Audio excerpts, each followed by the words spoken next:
ॐ गुरुर्ब्रह्मा गुरुर्विष्णु गुरुर्देवो महेश्वर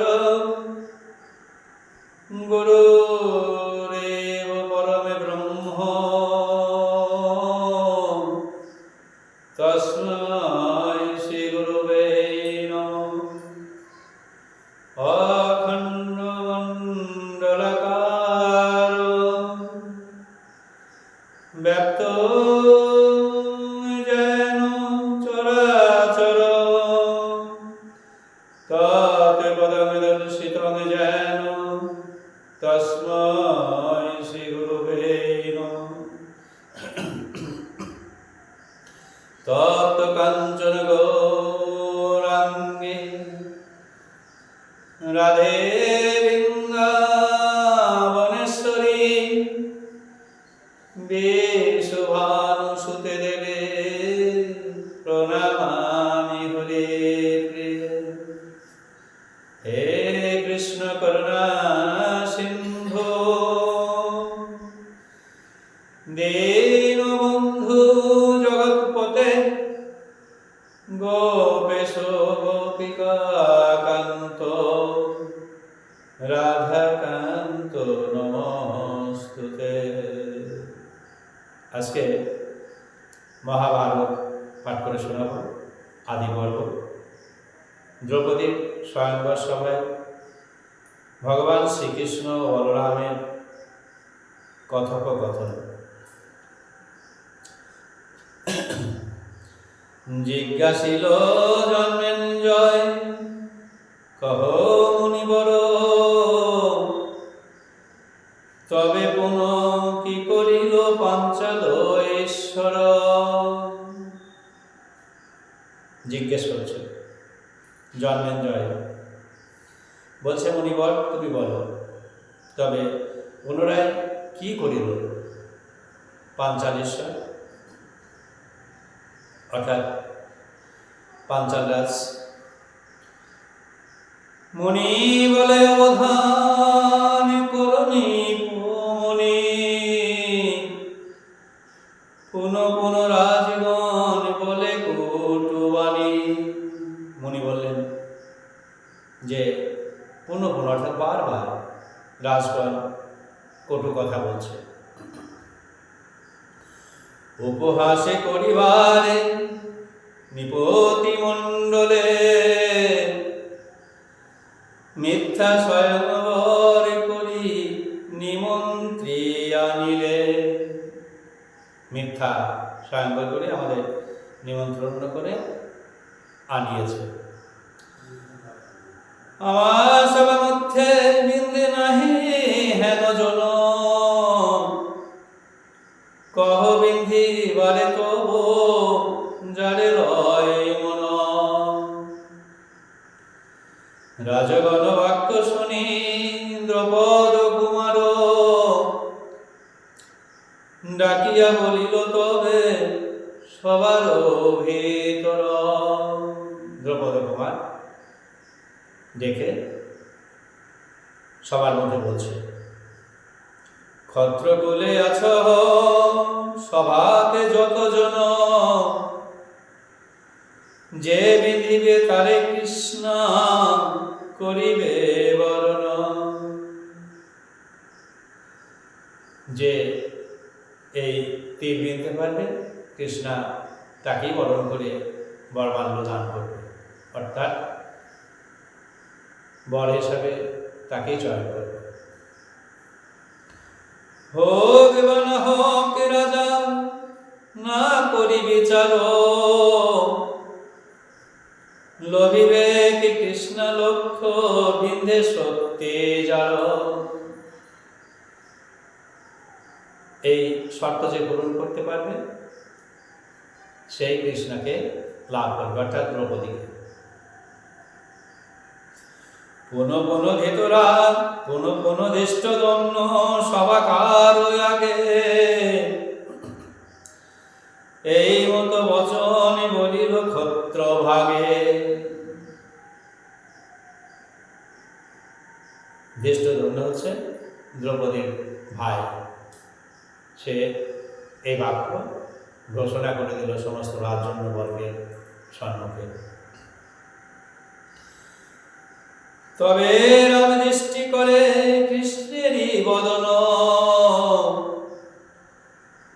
ইঙ্গিতে বুঝিয়া তারে বলে নারায়ণ। কৃষ্ণের দিকে কৃষ্ণ ইঙ্গিত করে তাকে বুঝিয়ে দিল, কারণ সবার মধ্যে তো কথা বলা নিষেধ আছে। ওই জন্য কৃষ্ণ, ভগবান শ্রীকৃষ্ণ দ্রৌপদীকে ইঙ্গিতের মাধ্যমে বুঝিয়ে দিল। আমাশাবা কারি ইথে নাহি কিছু কাজ, অকারণে সবাই উঠিয়া পাবলাজ। বলভদ্র বলে তবে রহি কি কারণ, ব্যর্থ স্বয়ংবর করিল পাঞ্চাল রাজন। আমাদের যখন কোনো কাজেই লাগবে না আমরা এখানে, বলরাম বলছে। যখন কৃষ্ণ বলল আমাদের কোনো কাজ নেই, বলরাম বলছে, দাদা বলরাম, যে আমাদের যখন কোনো কাজই নেই তাহলে এখানে আমাদের থেকে লাভ আছে। নিমন্ত্রিয়া আনাইল 1,00,000 রাজা, বিংশতি দিবস সভাকারে করে পূজা। কোন রাজা নিন্দাইতে নারীর ধনুক, তোমার হেন জনজাতে হইল বিমুখ। কোন রাজা সেই ধনু নুইয়ে তাতে গুণ পড়াতেও পারল না। আর এবার সংসারের মধ্যে আছে কোন জন, এ লক্ষ্য বিন্ধিয়া কন্যা করিবে গ্রহণ। আর কে আছে এই সংসারের মধ্যে যে এই শর্ত পূরণ করে আমার কন্যাকে গ্রহণ করবে? এমন লোক কে আছে? চলো কারণে আর কেন রহি ইথি, 15 দিবস ছাড়িয়া দ্বারাবর্তী। গোবিন্দ বলেন আজিকার দিন রহ, লক্ষ্য বিন্ধিবারে দেবী কৌতুক দেখো। ভগবান শ্রীকৃষ্ণ বললেন, আজকে থাকো দাদা, দেখতে পাবে। যে বিধে ইতিমধ্যে নাহি কোন ব্যক্তি, এই লক্ষ্য বিন্ধিবার আছে কার শক্তি। এ কাজ কার শক্তি আছে, কে কার পক্ষে সম্ভব হবে? পৃথিবীর রাজা আছে ত্রৈলোক্য মণ্ডলে, ইন্দ্রজম কুবের প্রভৃতি দিকে পালে। এ লক্ষ্য বিন্ধিতে সবে একজন ক্ষম, মনুষ্য লোকেতে শ্রেষ্ঠ মহাপরাক্রম। শুনিয়া বলেন রামে বিশ্ব বিস্ময় বদন, কহ কৃষ্ণ এমত আছে কোন জন। বলরাম, ঠাকুর বলরাম বললেন, কৃষ্ণ তুমি বলো কে আছে এমন এই কর্মটা করতে পারবে? 3 লোকে বীর তারে নাহি কি সমান, নরে শ্রেষ্ঠ তোমা বিনা কেবা আছে আন। তোমায় আমা হইতে শ্রেষ্ঠ আছে যে মনুষ্য, আশ্চর্য শুনিয়া মোর চিত্তে জাগে হাস্য। বলরাম বলছে যে তুমি আমি ছাড়া আর মনুষ্য বলে কে আছে এমন জন যে এই বাণ বিঁধতে পারবে? অবর্ণিত রূপে কৃষ্ণা লক্ষ্মী স্বরূপিণী, সম্পূর্ণ চন্দ্রমামুকে জাতিতে পদ্মিনী। এ কন্যা লোভিবে যেই পুরুষ উত্তম, কহ কৃষ্ণ তোমা হইতে অন্য কে বা ক্ষম। গোবিন্দ বলেন, দেবে করয় অবধান, এ লক্ষ্য বিধিতে পার্থ বিনা নাহিয়া। গোবিন্দ বললেন, এই লক্ষ্য বিধবে একমাত্র পার্থ অর্থাৎ অর্জুন, ওই আসবে। ইন্দ্রের বদন সেই পাণ্ডব মধ্যম,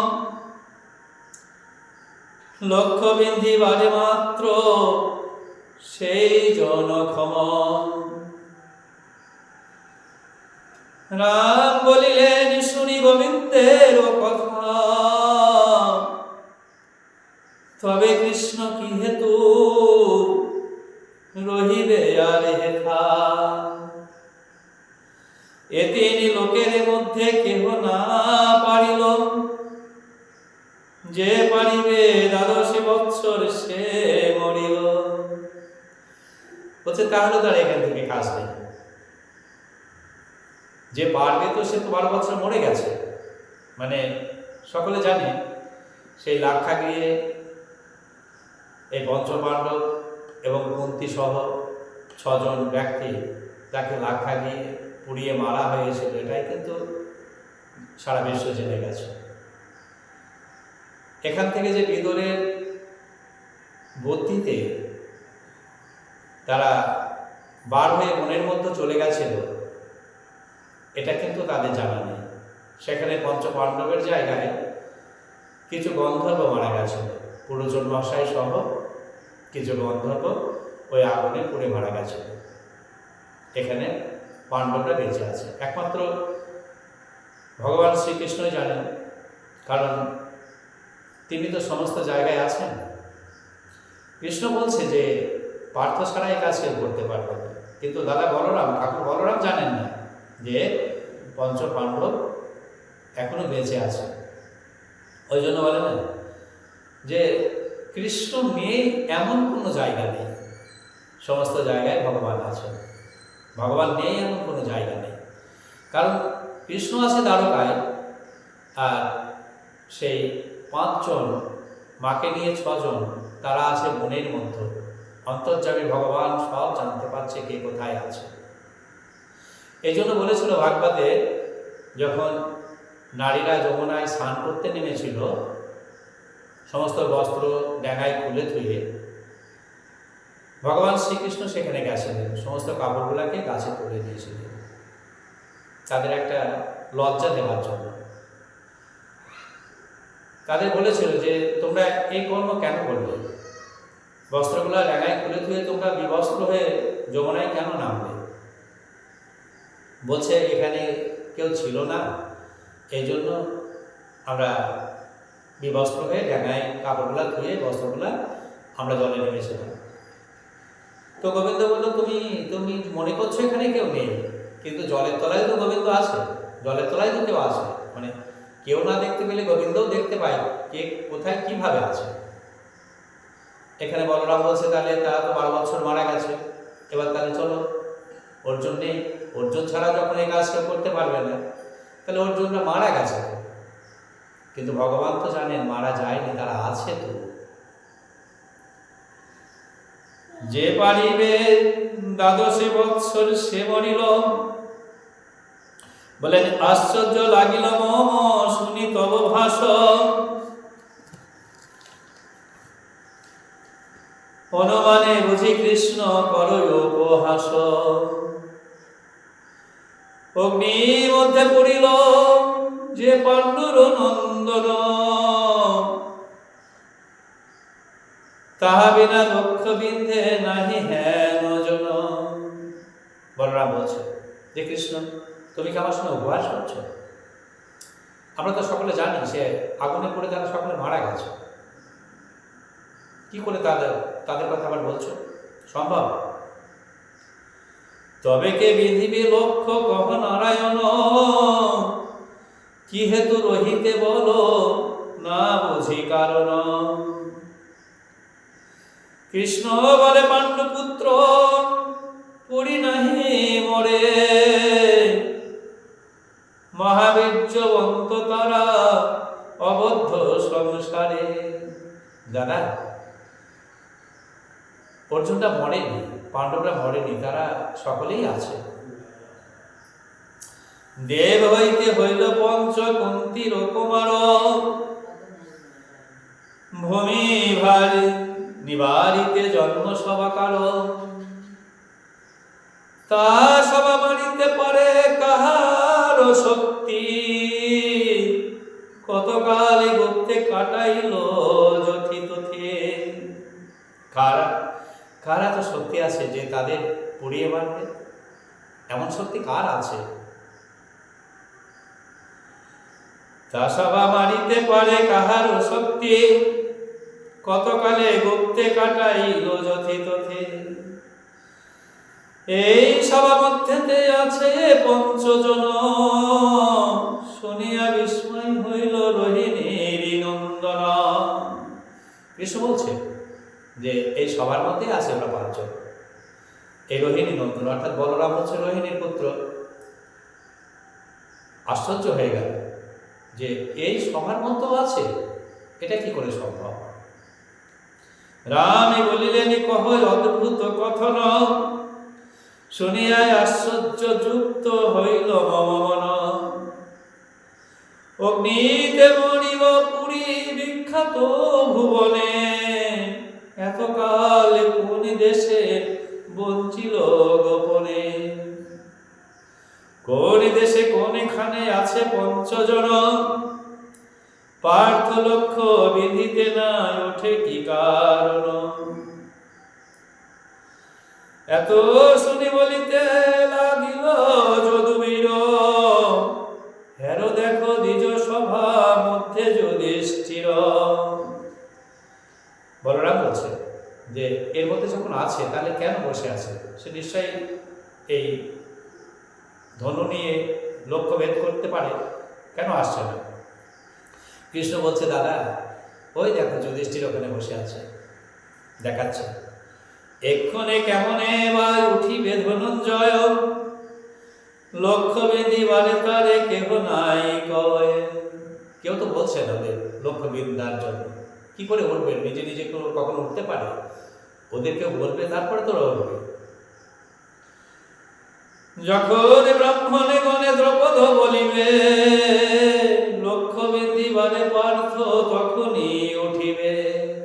যার কন্যা অর্থাৎ দ্রৌপদ রাজের কন্যার স্বয়ংবর সভা হচ্ছে, তবে এটা ক্ষত্রিয় সভা, এখানে ব্রাহ্মণদের তো অনুমতি দেওয়া হয়নি। দ্রৌপদ রাজা যখন বলবে ব্রাহ্মণদের অনুমতি দেবে তখনই এরা যাবে, তার আগে নয়। কারণ এই পাঁচজন ব্রাহ্মণের ছত্রবেশে আছে, অতএব না ডাকলে তো যেতে পারছে না। শুনিয়া চাহেনে রাম যুধিষ্ঠির প্যানে, পিঙ্গলে নলিনী বস্ত্র বিরস বদনে। তৈল বিনা তাম্র বর্ণ লমা বলি চুলি, ওগো মাথে তাল পত্র ছত্র কন্ধে ভিক্ষারে ঝোলে। কারণ এরা তো ভিক্ষে করে বেড়াতো মনে মনে, এদের সেই কাঁধে ভিক্ষার ঝুলি আছে পঞ্চপাণ্ডবের কাঁধে, সেইভাবেই গেছে রাজসভায়। রামে বলিলেন কৃষ্ণ করয় অবধান, ধর্মশ্রেষ্ঠ যুধিষ্ঠির লোকেতে ব্যাখ্যান। তবে কেন হেন গতি দেখি যুধিষ্ঠিরে, তাহারে মাহা ক্লিষ্ট দুঃখিত অন্তরে। রাজা দুর্যোধন দেখি অতুল বৈভব, সবাই বসিয়াছেন দ্বিতীয় বাসব। গোবিন্দ বলেন অবধান কর মহাশয়, পাপাত্মা সে দুর্যোধন জানিও নিশ্চয়। পাপেতে পাপী ধনে বৃদ্ধি হয় নীতি, পশ্চাতে হইবে যো সমূলে দেবী নশ্বতী। কালেতে অবশ্য জয় লভে ধর্মী জন, দুঃখ সুখে কতকাল দৈবের লিখন।